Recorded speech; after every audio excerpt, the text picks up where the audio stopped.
गोपियाँ गाये, यमलार्जुन आदि वृक्ष, ब्रज के हरिण आदि पशु, कालिग आदि नाग, ये तो साधन साध्य के संबंध में सर्वथा ही मूढ़ बुद्धि थे। इतने ही नहीं, ऐसे ऐसे और भी बहुत हो गए हैं जिन्होंने केवल प्रेम पूर्ण भाव के द्वारा ही अनायास मेरी प्राप्ति कर ली और कृत्य कृत्य हो गए।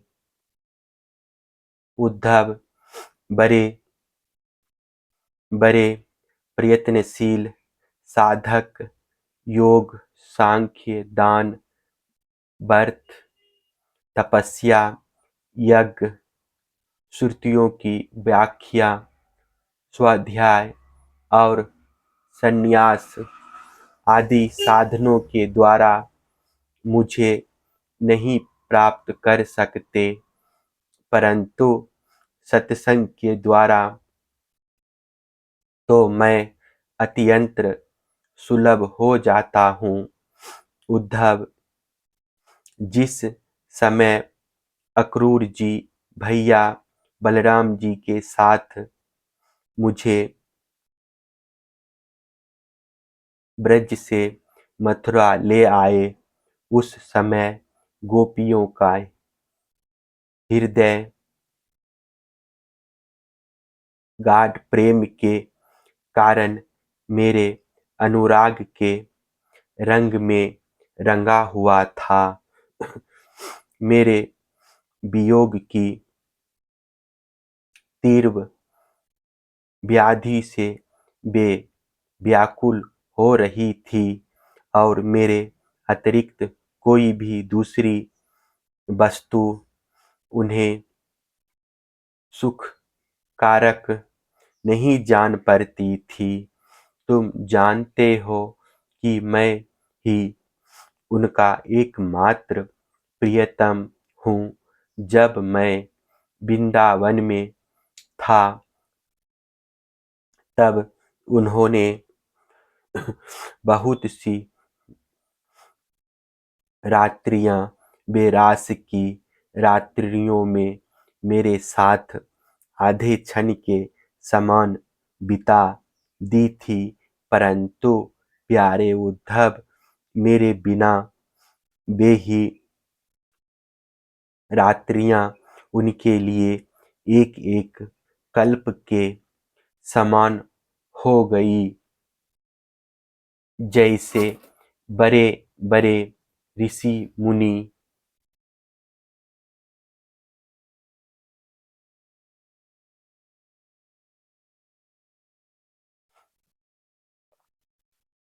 समाधि में स्थित होकर तथा गंगा आदि बड़ी बड़ी नदियां समुद्र में मिलकर अपने नाम रूप खो देती है, वैसे ही वे गोपियां परम प्रेम के द्वारा मुझ में इतनी तन्मय हो गई थी कि उन्हें लोक परलोक, शरीर और अपने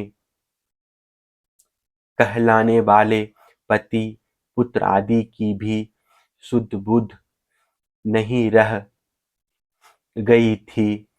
उद्धव, उन गोपियों में बहुत सी तो ऐसी थी जो मेरे वास्तविक स्वरूप को नहीं जानती थी। वे मुझे भगवान न जानकर केवल प्रियतम ही समझती थी और जार भाव से मुझसे मिलने की आकांक्षा किया करती थी। उन साधनहीन सैकड़ों हजारों अबलाओं ने केवल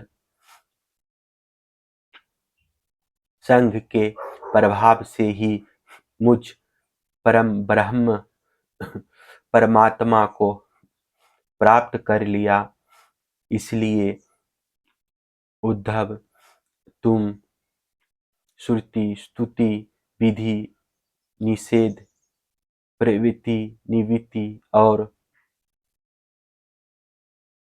सुनने योग्य तथा सुने हुए विषय का भी परित्याग करके सर्वत्र मेरी ही भावना करते हुए समस्त प्राणियों के आत्म स्वरूप मुझ एक की ही शरण संपूर्ण रूप से ग्रहण करो, क्योंकि मेरी शरण में आ जाने से तुम सर्वथा निर्भय हो जाओगे।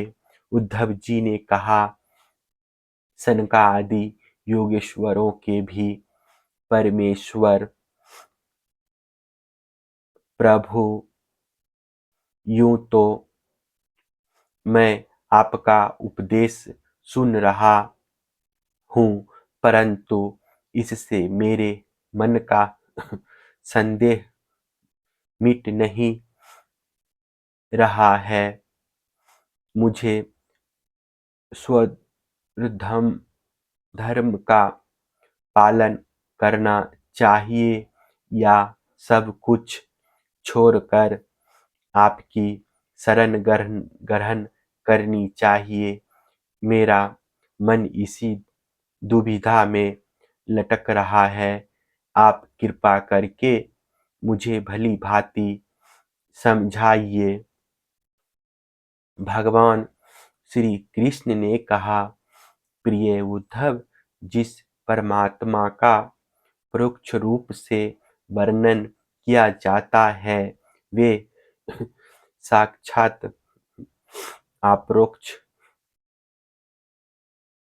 प्रत्यक्ष ही है, क्योंकि वे ही निखिल वस्तुओं को सत्ता स्फूर्ति जीवन दान कराने वाले हैं।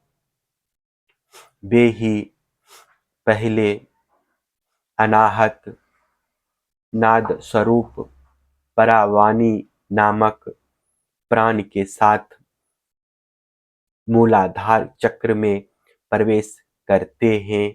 उसके बाद मणिपूरक चक्र,